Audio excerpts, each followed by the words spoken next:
Hola hermano, hermana, familia de la fe. Compartimos una reflexión que tenemos en función del texto que sirve para este segundo domingo de Adviento en muchas iglesias cristianas en el mundo, que está en el Evangelio de Lucas, capítulo 3, versículos del 1 al 6. Dice el evangelista que era el año 15 del gobierno del emperador Tiberio y Poncio Pilato era gobernador de Judea. Herodes gobernaba en Galilea, su hermano Filipo gobernaba en Iturea y Traconite y Licinias gobernante de Abilene. Anás y Caifás eran los sumos sacerdotes, y por aquel tiempo Dios habló en el desierto a Juan, el hijo de Zacarías. Y Juan pasó por todos los lugares junto al río Jordán, diciendo a la gente que ellos debían volverse a Dios y ser bautizados para que Dios les perdonara sus pecados. Esto sucedió como está escrito en el libro del profeta Isaías. Una voz grita en el desierto: preparen el camino del Señor, ábranle un camino recto. Todo valle será rellenado, todo cerro y colina será nivelado, los caminos torcidos serán enderezados y allanados, y también los caminos desparejos estarán cubiertos. Todo el mundo verá la salvación que Dios envía. Que el Señor bendiga la lectura de su palabra y hasta acá el texto. Entonces, volviendo un poco a la reflexión, decíamos el domingo anterior con el texto de Lucas 21 que inauguraba los domingos de Adviento, que la dignidad es algo que aparece en las palabras de Jesús como algo recurrente. Sí sean tenidos por dignos, que podamos estar firmes frente a las pruebas, sin ocultamientos, sin planes secundarios, simplemente esperando en el Señor, su gracia y su justicia. Esa justicia necesariamente habla también de libertad, y es la libertad este tema nuestro en este domingo de Adviento. Lucas hace, para los que vivimos tan lejos de la época, una compleja trama histórica donde aparecen personajes del más santo nivel y jerarquías en su tiempo. Él menciona emperadores, gobernadores, sumos sacerdotes, y en medio de ese despliegue de poder público, la figura del pobre Juan, Juan el Bautista, ¿se acuerdan? El primo de Jesús. Una figura que Lucas igualará a la de Jeremías el profeta, la figura de un predicador itinerante que iba de un lado al otro anunciando el bautismo de arrepentimiento para perdón de los pecados. La escena de Juan en medio de estos personajes es, en definitiva, una muestra clara de lo que nos pasa habitualmente en nuestro medio social de todos los días.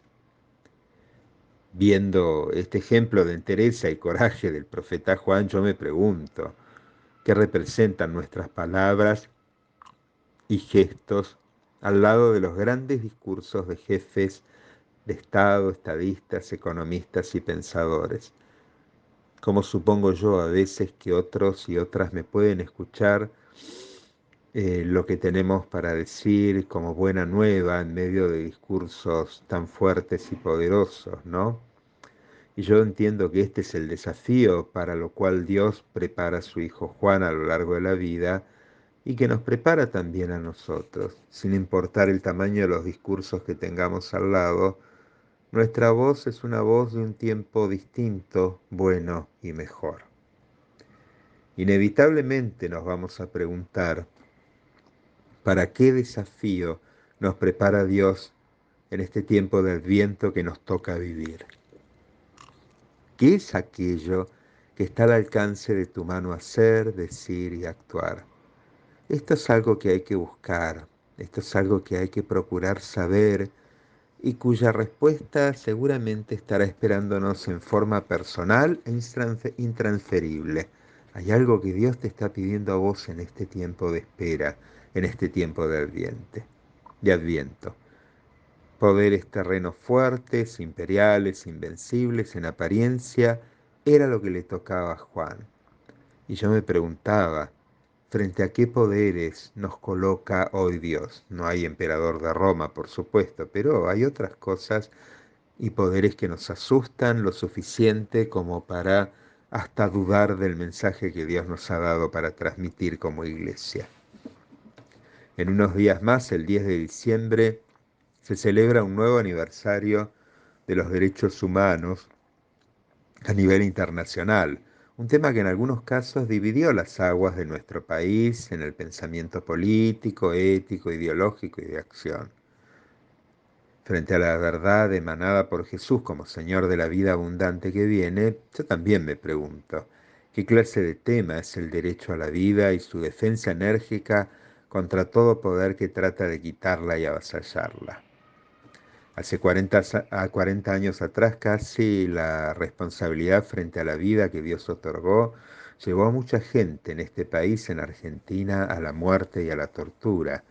También hace 70 años atrás este tema llevó a mucha gente a campos de exterminio en toda Europa. El caso de Ana Frank es un caso emblemático que queda como testimonio escrito para toda la humanidad. Hay momentos donde la defensa de los dones que el Señor nos ha dado nos pone frente a pruebas duras y difíciles de aceptar. Por eso el mensaje de Juan no fue en vano, encontró eco en su tiempo. Y por eso frente a nuestras dudas cotidianas hay que recordar las palabras de Juan. Las de él son las palabras del Señor a su pueblo, como podemos leer en el capítulo 40 de Isaías.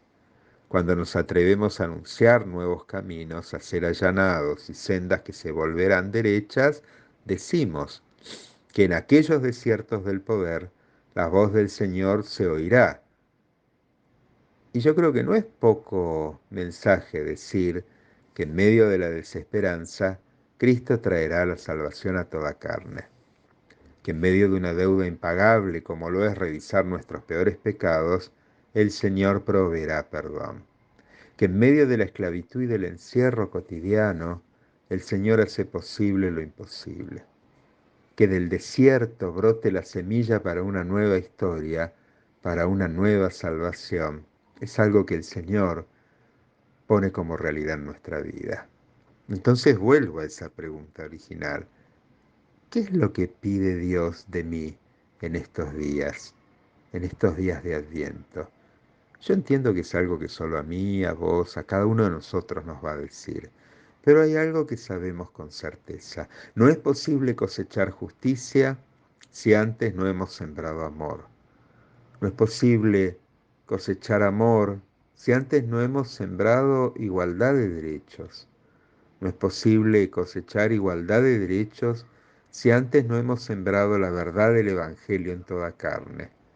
Porque para el mundo es su anuncio, porque para el mundo es la salvación de Cristo. En Él confiamos y por Él trabajamos, y que el Señor nos bendiga en este tiempo de espera hacia una nueva Navidad.